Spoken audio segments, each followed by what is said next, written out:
Alors j'ai quand même pris avec moi quelques bijoux parce qu'on va continuer à parler aussi avec vous, Anaïs, de vos bijoux, de votre parcours aussi de créatrice et d'artiste. Mais avec Émilie, on va parler donc service public aujourd'hui et c'est important. Et notamment, on va parler donc des France Services. Qu'est-ce que c'est que les France Services ? Les France Services sont des nouveaux services, en fait, un nouveau modèle d'accès aux services publics qui se situe en fait à moins de 20 minutes de chaque citoyen. Donc qu'on habite à la campagne, qu'on habite en ville, dans des quartiers prioritaires, vous retrouvez ces guichets uniques, ces lieux uniques. Et à l'intérieur de ces lieux, il y a des animateurs qui sont formés pour vous accompagner dans les démarches du quotidien. Et toutes les démarches administratives. Exactement. Il y en a beaucoup. Je crois qu'il y en a un France Service à Émoutier ? Je ne connais pas. Si, effectivement, il y a bien une France Service à Émoutier qui peut accompagner aussi les entrepreneurs quand ils veulent avoir des informations sur leur retraite, par exemple. Ah ben ça, ils peuvent c'est tout bien. à fait venir dans la France Service. Et c'est super important que vous soyez là parce qu'effectivement, c'est encore très, très méconnu. Donc, c'est très, très bien. Alors, quelles sont les administrations qu'on peut vraiment trouver dans ces lieux France Service ? Là, on va retrouver de la sécurité sociale, donc la CARSAT, la Caisse primaire d'assurance maladie, les CAF. Vous allez retrouver aussi la Poste.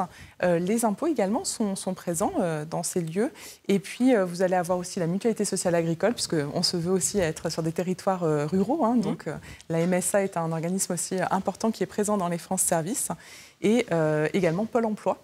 Et puis le point justice, quand on a besoin d'une aide, du coup, côté justice, on peut aussi venir dans les France Services. Alors, les objectifs de France Service, c'est vraiment effectivement d'être au plus près des administrés, parce qu'il y a encore beaucoup de monde qui ne sait pas forcément faire toutes les démarches en ligne. Il y a des zones blanches, c'est ça en fait un peu l'idée ? Effectivement, le but, c'est d'avoir un endroit dans lequel vous retrouvez à la fois un accès à l'informatique, donc il y a des ordinateurs à disposition si on est autonome et à l'aise pour faire ces démarches. Et puis si on est un petit peu moins à l'aise, eh bien l'animateur il va être formé pour vous accompagner sur un premier niveau, vous aider par exemple pour la CARSAT à obtenir votre relevé de carrière, il va vous accompagner pour faire les démarches. Et puis essayer de rendre autonomes aussi les personnes. C'est un double enjeu, parce que c'est important aussi après de pouvoir rentrer à la maison et de savoir aussi faire cette démarche si on peut de faire à la maison. Alors la CARSAT, donc pour les retraites évidemment, qu'est-ce que vous proposez spécifiquement dans ces lieux France Service ? Alors les animateurs, ils savent donc accompagner sur les services en ligne et puis également sur les démarches pour demander sa retraite. Pour un retraité qui aurait besoin de justifier de ses ressources, et bien peut-être obtenir une attestation de paiement.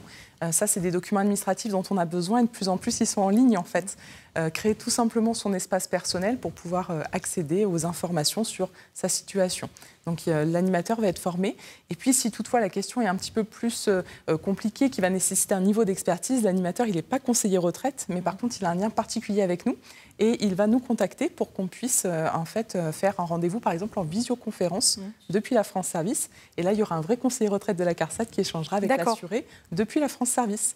Donc il n'y a aucune inquiétude sur la connexion. C'est l'animateur qui s'occupe de tout pour la partie technique. Et puis après, il n'y a plus qu'à rencontrer donc, le conseiller retraite. Alors on imagine que c'est évidemment super intéressant ces lieux pour les personnes qui sont effectivement loin de l'outil numérique. Notamment, et les personnes d'un certain âge aussi. Oui, ça peut être des personnes d'un certain âge, et puis les jeunes sont à l'aise avec les réseaux sociaux et pas toujours avec la démarche administrative. C'est vrai, c'est pas faux. Donc pour les jeunes aussi, c'est vraiment pour tous en fait. C'est pour tout le monde, c'est pour tous les citoyens. Et puis c'est gratuit, je ne sais pas si on l'a dit. Oui, c'est totalement gratuit, c'est un service public, vraiment un lieu unique de service public, donc c'est totalement gratuit.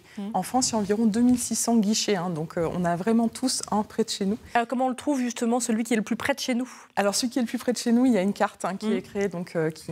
On voit le nombre effectivement de points qui est ultra important. De l'Agence Cohésion des Territoires, vous allez avoir en tapant juste votre code postal accès à la France Service la plus proche de votre domicile. Bon très bien, vous savez ce qu'il vous reste à faire, Anaïs ?